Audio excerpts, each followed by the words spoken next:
Bismillahirrahmanirrahim. Allahumma sholli ala sayyidina Muhammadin wa ala alihi wa sahbihi ajma'in, amma ba'du. Jalana wa iyyakum min ahlil khairi wa sa'ada fid dini wad dunya wal akhirah. Amin Allahumma amin. Ini adalah tanggapan resmi dari Robitoh Alawiyah. Ini di channel Nabawi TV. 14 menit bedah isu nasab. Ini judul yang sangat sopan dan sangat santuy. Kalau misalnya saya yang membuat judul, bukan begini. Karena kalau kita baca isinya, ini adalah bantahan-bantahan kepada Kiai Haji Imaduddin. Mungkin judulnya yang paling pas itu membungkam Kiai Haji Imaduddin dalam 14 menit saja. Tetapi ya pilihan judul yang sopan itu lebih bagus lah, biar suasana menjadi tentram. Saya sebagai komentator atau sebagai orang yang di tengah akan saya ulas dua sisi di sini. Sisi pertama adalah kelemahan dari video ini, ya, karena video ini sebetulnya adalah visualisasi dari tulisan atau risalah yang dirilis oleh Robitoh Alawiyah tanggal 20 April. Artinya sudah lama dan saya sudah pernah bicara ini, ya. Tapi sekarang saya gamblangkan di mana sisi lemahnya. Tetapi kemudian saya akan juga sebutkan di mana kekokohan dari video ini. Artinya hujah yang disampaikan di sini di bagian mana yang begitu kokoh dan tidak bisa dibantah. Kita mulai dari yang pertama, yaitu sisi lemahnya. Yang pertama, setelah menyampaikan bahwasanya salah satu dari hujah Kiai Haji Imaduddin ketika menganulir nasab Alawi adalah kitab Asy-Syajarah Al-Mubarakah, maka lalu di video ini dijelaskan bahwa 1000% diragukan kalau kitab ini adalah karya Fakhruddin Ar-Razi.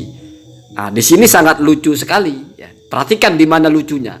Yang pertama, di website ini juga sudah dijelaskan seperti yang nampak di layar ini, bahwasanya kitab ini baru ditemukan 26 tahun yang lalu, atau kalau hijriahnya itu 1418, atau kalau masehinya sekitar 1997.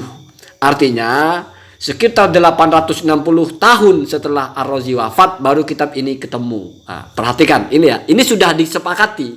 Artinya sudah diketahui informasi bahwa seperti ini. Kitab ini baru ketemu. Lalu kenapa saya bilang lucu? Karena dalam video ini untuk mengiskal atau meragukan bahwa karya ini adalah karya Ar-Razi, malah minta bukti ulama abad ke-7, abad ke-8, ke-9, ke-10, ke-11, ke-12 yang mengatakan kalau kitab ini kitabnya Ar-Razi. Pak, kitabnya aja baru ketemu di abad ke-15. Nah, itu kan Anda sudah tahu tadi ketemunya abad ke-15. Gimana cerita kitab yang baru ditemukan abad ke-15 itu pun dalam bentuk manuskrip, berarti belum pernah dicetak, dimintai agar ada orang abad ke-7, ke-8 sampai ke-12 bersaksi kalau kitab itu ada. Kalau misalnya ulama dari abad ke-7 sampai ke-12 sudah ada yang mengatakan ada kitab Asy-Syajarah Al-Mubarakah, berarti bukan baru ketemu di abad ke-15. Artinya nggak percaya atau menolak kalau kitab ini baru ketemu. Ya, kan begitu logika sederhana ini, hitam putih nak ya, semua orang paham. Tidak perlu kita cerdas-cerdas kalau hanya untuk memahami ini. Ini hampir setara 1 tambah 1 2 lah ya. Bukan 3 atau bukan 4, kan begitu. Kemudian kelucuan berikutnya adalah dalam rangka juga untuk menggugat kalau itu adalah kitabnya Imam Fakhruddin Ar-Razi. Di sini disebutkan bahwasanya ulama-ulama terkemuka yang membicarakan tentang Fakhruddin Ar-Razi seperti misalnya Az-Zarikli dalam kitabnya Al-A'lam, juga Al-Hamawi dalam kitabnya Mu'jamul Udaba, juga Ibnu Khalikan dalam kitabnya Wifayatul A'yan, sama sekali tidak pernah mengatakan kalau Ar-Razi punya kitab Asy-Syajarah Al-Mubarakah. Pak, ya, 3 ulama ini hidupnya adalah sebelum kitab itu ditemukan. Gimana ceritanya 3 orang ini harus mengatakan ada kitab Asy-Syajarah Al-Mubarakah sementara kitabnya pada waktu itu belum ditemukan? Yang pertama, Az-Zarikli itu kalau tidak salah wafatnya tahun 1300-an. Kemudian Ibnu Khalikan itu wafatnya tahun 1200-an. Ya, mungkin saya terbalik. Bahkan kalau Al-Hamawi itu abad ke-7 kalau nggak ke-8. Gimana 3 orang ini harus menceritakan Ar-Razi punya kitab Asy-Syajarah Al-Mubarakah, sementara kitab Asy-Syajarah Al-Mubarakahnya belum ketemu. Nah, itu kan lucu Pak. Ini sudah pernah saya bahas sebelumnya ya, tetapi ini saya format menjadi ada animasinya biar jelas bahwasanya ternyata Robito Alawiyah tulisannya ada lucu-lucunya, ada yang seperti ini, bahkan diformat menjadi video pula 14 menit dengan judul yang bombastis ya. Ya seharusnya hal-hal yang seperti ini skip lah. Seharusnya apa yang saya sampaikan itu dijadikan pertimbangan lah, jangan diangkat-angkat juga. Kenapa? Karena ini sudah lucu sekali. Satu sisi sudah tahu bahwasanya itu baru ditemukan, sekarang malah seolah-olah tidak tahu kalau kitab itu baru ditemukan, sehingga minta pembuktian dari abad 7, 8, 9, 10, 11, 12. Bahkan membawa nama-nama ulama yang mengatakan tidak pernah ada kitab itu. Dan ulama-ulama ini juga hidupnya di abad sebelum kitab itu ditemukan. Kan cari perkara namanya ya. Mau membantah tapi maksa, kan begitu. Kemudian dalam video ini juga dijelaskan bahwasanya yang menemukan kitab ini adalah Al-Mar'ashi An-Najfi. Kemudian menyuruh muridnya yaitu Mahdi Ar-Raja'i untuk mentahqiq kitab ini. Ada narasinya kok bisa kitab abad ke-7 baru ditemukan sekarang. Jadi pertanyaan kok bisa itu bahasanya nggak terima gitu loh. Artinya kan meragukan 2 orang ini kejujurannya bahwa memang baru menemukan kitab itu atau kitab itu baru ketemu ya. 2 orang ini yang tertuduh sebagai berbohong kalau misalnya ternyata dianggap kitab itu tidak pernah ada, dibuat-buat atau bagaimana, atau tidak pernah ada cerita hilang, tidak pernah ada cerita kitab itu, ini hoax saja, mengarang-arang saja, kan begitu ya. Kenapa? Karena 2 orang ini yang paling kokoh sebagai tumpuan utamanya ketika mengatakan kitab itu baru ketemu, karena kronologisnya ditemukan oleh An-Najfi, ditahqiq oleh Mahdi Ar-Raja'i. Intinya 2 orang ini tidak diterima, kan begitu, dianggap diragukan, kan begitu ya. Dianggap kok bisa baru ketemu kitabnya. Tapi lucunya di video ini juga dikatakan bahwasanya 2 ulama ini yaitu Mahdi Ar-Raja'i dan juga gurunya yaitu Mar'ashi An-Najfi menyatakan kalau Ubaidillah itu adalah putra Ahmad Al-Muhajir, artinya mensahihkan nasab Ba'alawi. Ini kan gimana Pak? Ketika bilang mereka baru menemukan kitabnya diragukan. Kenapa? Karena dianggap itu tidak menguntungkan. Tetapi ketika 2 orang ini bersuara menguntungkan diangkat. Ini kan tidak fair namanya. Bahkan kalau tidak salah ada entah dari mana itu yang berkirim surat ke Syekh Mahdi Ar-Raja'i, sehingga Syekh Mahdi Ar-Raja'i itu membuat surat bahwasanya nasabnya sah. Ya kalau misalnya percaya dengan Mahdi Ar-Raja'i walaupun Syiah ya, kedua-duanya ini Syiah ya, maka harusnya kenyataan bahwa kitab Fakhruddin Ar-Razi itu baru ditemukan ya harus diterima. Karena mereka berdua ini yang mengatakan demikian. Jangan ketika enak dipercaya, tidak enak nggak dipercaya, lalu dianggap layak untuk diragukan. Bahkan yang mengatakan itu kitabnya Fakhruddin Ar-Razi ya 2 orang ini. Muhakkiknya juga di situ. Walaupun sudah pernah saya bahas berbasis kepada manuskripnya. Dalam manuskripnya itu memang tertulis ada nama Fakhruddin Ar-Razi. Ya, jadi jelas tidak perlu lagi diragukan kitab itu sebagai kitabnya Ar-Razi. Kenapa? Karena sudah terbukti secara data ada tulisannya. Yang pertama. Yang kedua, cara Anda mengiskal atau mengerot atau menolak kitab itu sebagai karya Fakhruddin Ar-Razi itu argumentasinya lucu-lucu. Minta abad ke-7 sampai ke-12, ketemunya di abad ke-15. Bawa 3 nama ulama yaitu Al-Hamawi, Az-Zarikli dan juga Ibnu Kholikan, padahal semuanya itu di bawah abad ke-15 ya. Jadi masalahnya adalah percaya nggak kepada 2 orang ini ya.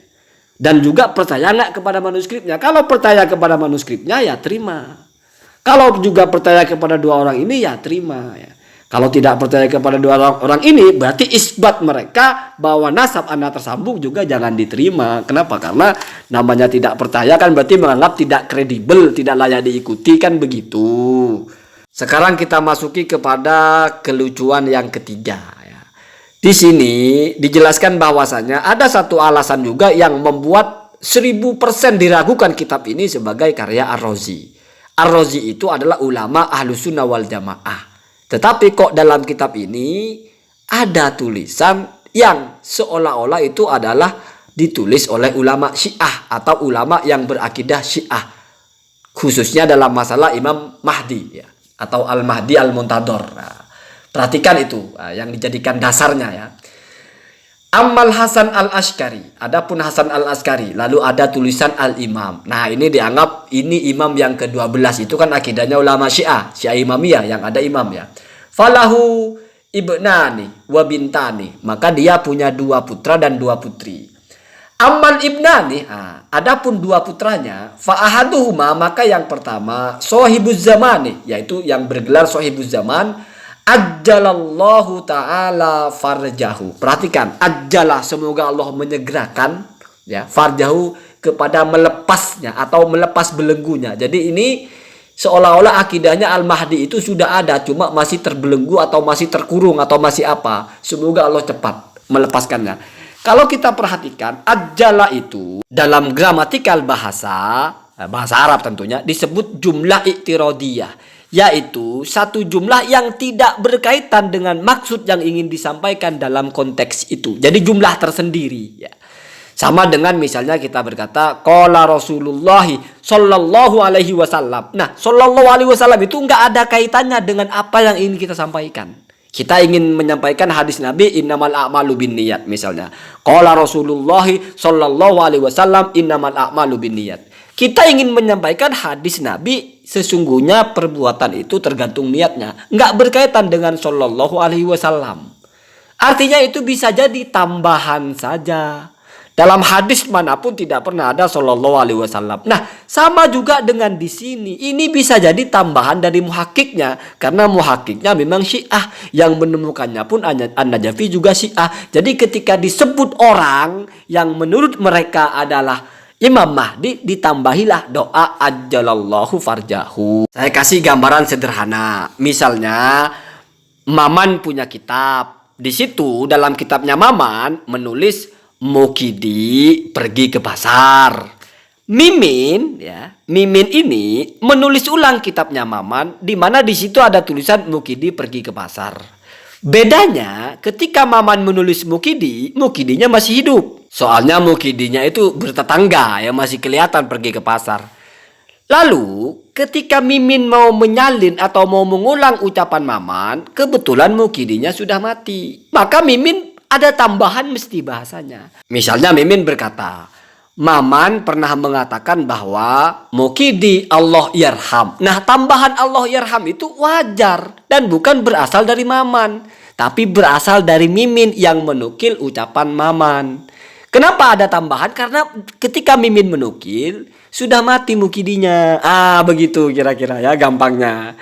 Jadi ketika menyebut nama yang kata Ar-Razi itu tidak ada kaitannya dengan Al-Mahdi, ya Ar-Razi hanya menyebut Sahibuz Zaman atau apa. Tetapi lain cerita kalau yang menulis ulang atau yang mentahqiq adalah Mahdi Ar-Rojai, di mana Mahdi Ar-Rojai itu Syiah. Mungkin keyakinannya memang Al-Mahdi sudah ada, maka ditambahilah doa ajjalallahu farjahu. Berarti posisinya sebagai Mimin, di mana memandang Mukidi berbeda dengan Maman memandang Mukidi. Maman mandang Mukidi masih hidup, nggak ada doa rahimahullah. Mimin mandang Mukidi sudah mati, ditambahilah doa Allah yarham atau rahimahullah. Kira-kira begitu ya, sesederhana itu sebetulnya. Nah, ada juga satu hal yang berkaitan dengan kitab ini yang juga kokoh ya. Dan di bagian kedua akan saya bahas kekuatan hujah ini, di mana hanya dengan bermodal dokumentasi dan tulisan beberapa kalimat, sebetulnya hujah Kiai Haji Imaduddin itu sudah bisa untuk dipertanyakan keabsahannya. Allahumma hadina hadasabi.